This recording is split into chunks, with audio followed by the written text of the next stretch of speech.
मैंने अपना पूरा साल बर्बाद कर दिया था एज अ जेई ड्रॉप और एंड मैं लिख के दे सकता हूँ कि 90% लोग जो ये वीडियो देख रहे हैं वो भी ये सेम गलती दोहराएंगे। सो या बिना किसी सुगर कोटिंग के मैं ये वीडियो रखने वाला। अगर तुम जेई एस्पिरेंट हो या फिर नीट एस्पिरेंट हो, ये वीडियो पूरा देखना। First of all and most important thing वो है कंसिस्टेंसी। अगर तुम्हें लाइफ में सच में कुछ उखाड़ना है तो भाई तुम्हें कंसिस्टेंसी दिखानी पड़ेगी। जेई नीट तो बहुत छोटी चीज हो जाएगी, अगर कंसिस्टेंसी आ गई भाई, ये स्किल है, अगर तुम्हें ये अभी आ गई तो तुम्हें लाइफ में बहुत ज्यादा ग्रोथ मिल जाएगी। इसलिए मैं कह रहा हूँ बस ज़्यादा नहीं, 5 घंटे भी पढ़ोगे ना 90% लोगों से आगे निकल जाओगे।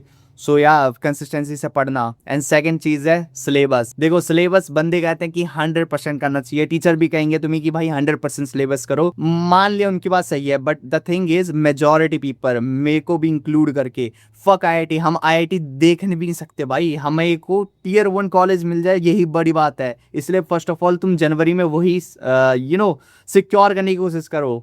और वो कैसे आएगा, तुम बस 70% सिलेबस को अच्छे से मास्टर कर लेना। 70% सिलेबस ऑनलाइन क्लास लोगे लेकिन लाइव मत लेना जैसे पिछले सालों की लेना, क्योंकि मेजॉरिटी पीपल जो लाइव क्लास देखते ही नहीं है, वो जैसी लाइव क्लास हो जाएगी उसके बाद 1.5x या फिर 2x में कंप्लीट करते हैं। मैं भी ऐसी करता था। सो यार मेरे को पता है मेजॉरिटी पीपल ऐसी करते हैं। सो इससे अच्छा लास्ट ईयर के लेक्चर देख लो, एक साल में ज़्यादा कुछ बदलता नहीं है। सो तुम वही देखना, मेजॉरिटी जो टॉप लेवल चैप्टर होंगे वही देखना, क्योंकि शुरुआत में तो तुम्हें लाइव क्लास लगेगा अभी, अब ये तो आसान है। शुरुआत में तुम्हारे को एक एक दो दो क्लास होगी, फिर आखिरी में आते आते तुम्हारे को 4 4 क्लास हो जाएगी। एंड भाई बहुत ज़्यादा दिमाग का हो जाता है भाई। सो इसलिए मैं कह रहा हूँ कि पुरानी क्लासेस देखना एंड जो मेजॉरिटी हाई प्रायोरिटी चैप्टर है उनको पहले निपटा लेना। अगर तुम्हारे को बिल्कुल नहीं आता तब तुम भाई थोड़ा दिमाग लगाओ यार अपना, थोड़ा मेहनत करना पड़ेगा वरना तो नहीं होगा कुछ। मेजॉरिटी चैप्टर जैसे तुम कंप्लीट कर दो उसके बाद आता है थर्ड चीज एंड वो है टेस्ट।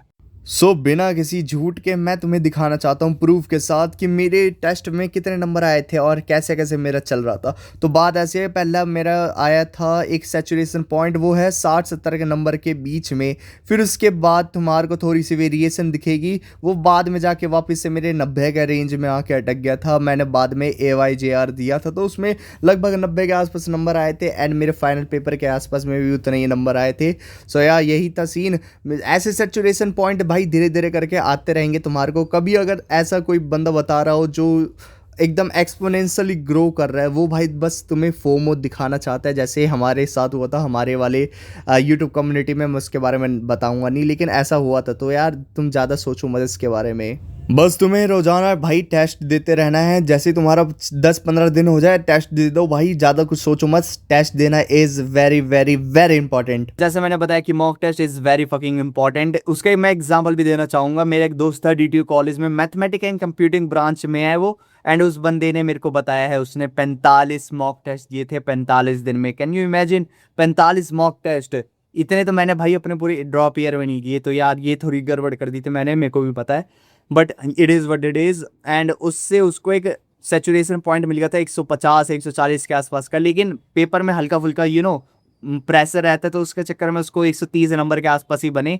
बट तब भी उसको एक डिसेंट परसेंटाइल मिल गई एंड उसको एक मैथमेटिक कंप्यूटिंग ब्रांच मिल गई। बल्कि उसको IT भी मिल जाती, लेकिन उसका मन नहीं था तो उसने ये लिया मैथमेटिक्स। एंड ठीक है, दैट्स प्रीटी कूल। अगर तुम्हारे को भी ऐसा मतलब नंबर सेचुरेट हो जाए तो तुम ज़्यादा सोचने की ज़रूरत नहीं है कि तुम्हें दोस्त ही चाहिए, इतने नंबर भी आ गए तो it is very good. And fourth and most important thing जो तुम्हें करना ही करना है वो है अपना एक सर्टिफिकेट बनाओ। जो जितने भी लोग हैं जर्नल के वो सब गाली देते हैं कि भाई इनके पास तो शक्तियाँ थी इस वजह से इनके पास आ गया। भाई देखो मेजॉरिटी पीपल जिनके पास शक्तियाँ है वो इस्तेमाल नहीं कर पाते, जो कर रहे हैं उनको करने दो भाई। तुम्हारे पास भी ऑप्शन है, अगर तुम मान लो EWS के हो तो तुम भाई उसका सर्टिफिकेट बनाओ। तुम OBC के हो तुम उसका सर्टिफिकेट बनाओ, ज़रूरी है। अगर तुम अभी नहीं बनाओगे ना, जैसे जैसे टाइम बीतता जाएगा तुम्हारे चांस और कम हो जाएंगे। क्योंकि मैंने भी ऐसा सोचा था कि भाई नवंबर में निकलेगा उसी टाइम के आसपास बनाऊंगा EWS का, मैं उसी में हूँ तो सोच रहा था उसी टाइम में बनाऊंगा। बट अनफॉर्चुनेटली मेरा एक पूरा महीना चला गया एंड उसके बाद भी वो बना नहीं, तो फिर मेरे को कैंसिल कराना पड़ा एंड इसी वजह से मैं जर्नल से भरा है। एंड जस्ट इमेजिन अगर मैंने जर्नल से नहीं भरा होता, EWS से भरा होता पेपर पहले से, तो मेरा एडवांस क्वालिफाई हो चुका होता। एंड जस्ट इमेजिन कि अगर कोई भी तुक्काबाजी करके मेरे अगर एडवांस भी क्लियर हो जाता तो भाई क्या ही बवाल चीज़ होती भाई, क्या पता कुछ मिल जाए। बट ये अब बस इमेजिनेशन में रह गया मेरा। अब मैं ना कभी एडवांस दे सकता हूँ और ना ही मैं कभी उसके बारे में सोचूंगा। तो यार यही है ओपिनियन, अगर तुम्हारे पास शक्तियाँ हैं तो उसका इस्तेमाल करो भाई। क्या पता तुम्हें मिल जाए। मेरा एक दोस्त था, उसने एससी का सर्टिफिकेट बन सकता है उसका, लेकिन उस बंदे ने बनाया नहीं, कह रहा है कि भाई जनरल से भरूंगा। लग गया उसके, नहीं निकला कुछ। तो यही है भाई, तुम्हारे पास अगर शक्तियां हैं तो उसका इस्तेमाल करो, शर्माने की जरूरत नहीं है। एक बार निकल गए कॉलेज, फिर हु फकिंग केयर्स भाई, इतना मत सोचो। Okay that's pretty much it, मिलते हैं नेक्स्ट वीडियो में होपफुली जल्दी।